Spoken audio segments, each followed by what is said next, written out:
പുലരിയിൽ പുതുവെയിലിൻ കുടനിവരണ കസവണിയണ ഇരവിന് പൊടിമഴയിൽ വളയിളകണ ചിരിവിരിയണ ഒരു മുഖമരുവി പോലവേ ജനലഴിയിടയിലൂടവേ ഒരു നോക്കാൽ ഞാൻ കണ്ടേ അതിനൊഴുകി മറയും അഴകിൽ വിവശനായി ഞാൻ മുകിലായി ഞാൻ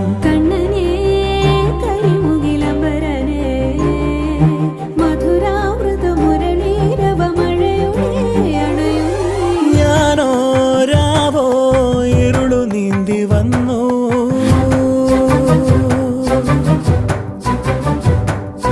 ആരും കാണാതകലെ കാത്തു നിന്നു